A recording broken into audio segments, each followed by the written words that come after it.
For decades, Europe's largest economy ran on a simple, predictable formula.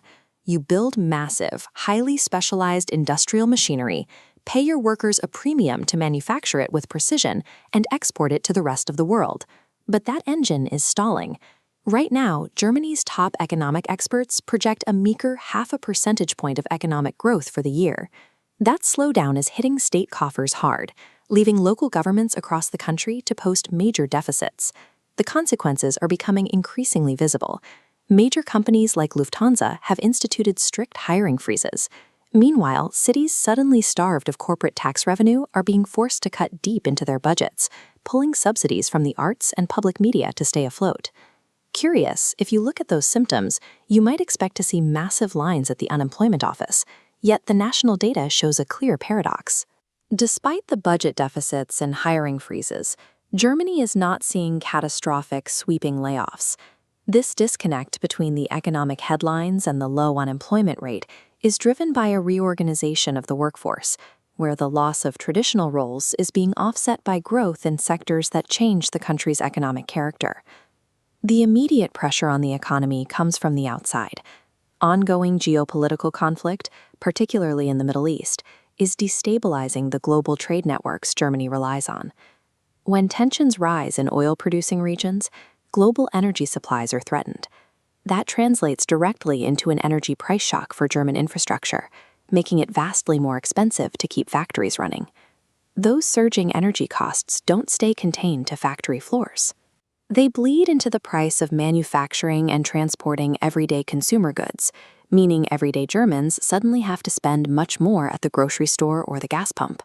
To fight that widespread inflation, the European Central Bank has stepped in.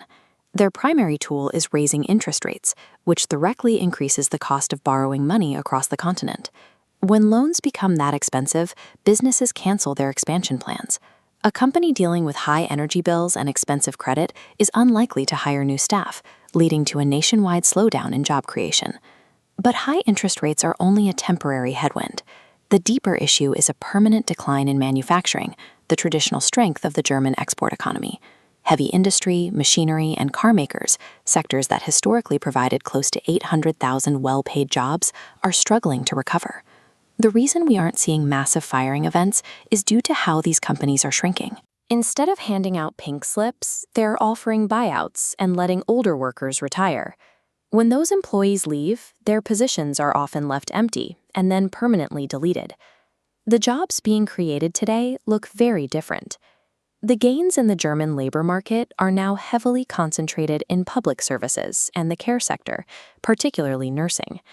This shift aligns with the needs of an aging society. An older population naturally demands fewer support and daily care. This chart shows the demographics of recent job growth in Germany, and it reveals a crucial detail. Nearly all the newly created jobs in these growing service and care sectors are being filled by foreign workers. By contrast, for German nationals, the trend dips below zero. Native-born workers are currently experiencing a net loss in employment. Germany is undergoing a major structural transition. It is moving away from a domestic factory-based model toward a care economy that is increasingly staffed by international labor. When a nation swaps heavy industry for healthcare, it changes the math for the government.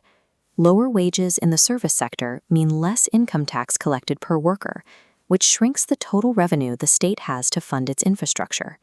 This population pyramid tracks Germany's age distribution. Notice the concentration up top. A huge percentage is retiring, shifting from paying taxes to drawing pensions. At the same time, the base is remarkably narrow. Far fewer young workers are available to support that elderly generation. The math of the social insurance system depends on a balance that is currently breaking. Without importing foreign labor to refill the tax base and staff the hospitals, the state cannot afford to support its own retired citizens. But economic necessity is colliding with social friction. The decline of a proud manufacturing heritage, paired with an absolute reliance on migration to keep the country running, is fueling cultural anxiety and a rise in political populism. These figures reflect a lasting transition in the German labor market, as the country navigates a difficult and politically sensitive shift toward an entirely new economic identity.